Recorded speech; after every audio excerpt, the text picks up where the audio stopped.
Zamso Production YouTube channel clear tu te in Sava in si boy kan book a cheu. Tunlai chu Donald Trump boruak in America mai ni lo khawvêl aluan he hle mai. US 45th President Donald Trump FBI agent somthum zet rualin za pana nei mi alawin Mar-a-Lago lam an handap zet chuan America a sawinghîng hle maya.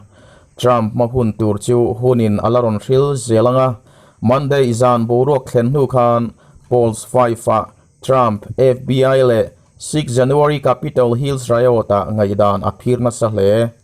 American tam tak chion Donald Trump dan chunga aleng bik lo anti a thlen chion Democrats ten Trump adin le shim an lo wanga beiluize la an pu bok Department of Justice le FBI Americans zazela somli pasariten an ring lova zazela somli parukten an ring thung Democrats ten an ring hle Republican zazela somnga pangain an ring lo thung Trump voters zazela somnga pathum ten Trump shrem niro se anti a zazela somnga paliten 2024 ding le ro se anti bok Reuters Ipsos polls Zulaya Republican zazela somli ten 6 January Capitol Hills riota antiam lova zazela somthum pathum ten an thlop thung Conservative Political Action Conference Texas khan voters zazela somruk pakwaten Trump an thlopa zazela somni paliten Florida Governor Ron DeSantis an thlop thung Trump sena in Mar-a-Lago FBI ten an haidon khan ama lova afapa Eric Trump an FBI agent ten search warrant an mu du lo thu dailymail.com interview na heti hian asoya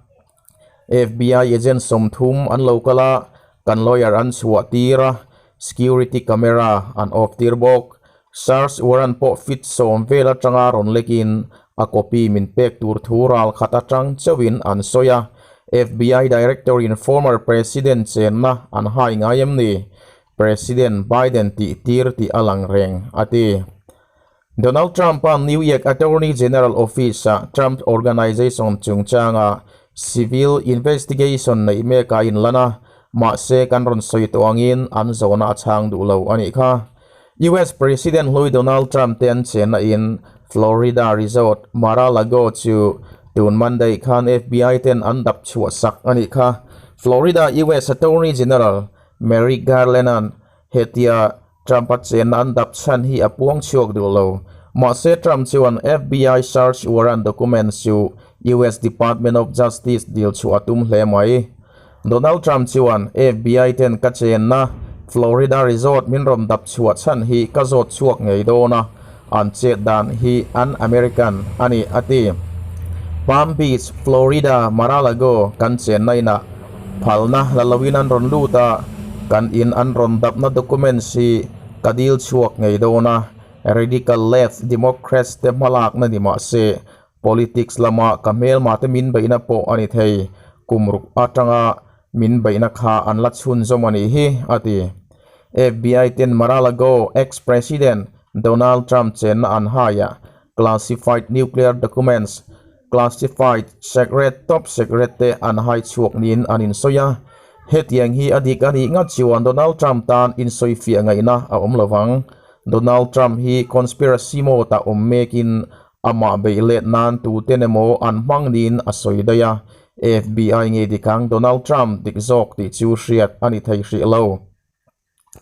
America mai ni lo khawvêl boruak sawinghîng loi mai tu Donald Trump chen na Florida resort Mar-a-Lago FBI agent somthum ten andap nuwa FBI ten 11 sets classified file TS and SCI top secret sensitive compartmented information telin akol anti hei wang hian espionage khial or theya Trump an White House achua san khan classified document te lo chua pui tak ni se engtin nge nuclear thuruk kha chen alo kol thei kum ni don White House achua san to ani sia Trump apur herit view maya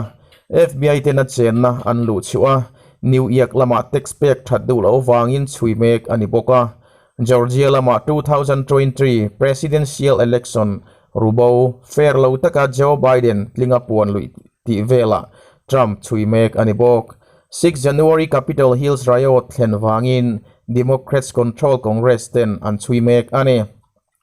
FBI Attorney General Merrick Garland and Department of Justice ten Trump guilty na andang chep meka Trump an 2019 to 2020 President ani laya te eng po Presidential Records Act mangin National Archive lama ada tur chu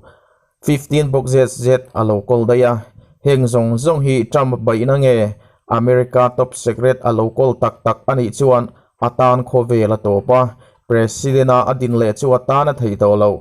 dan abo chena saluk tuk tlat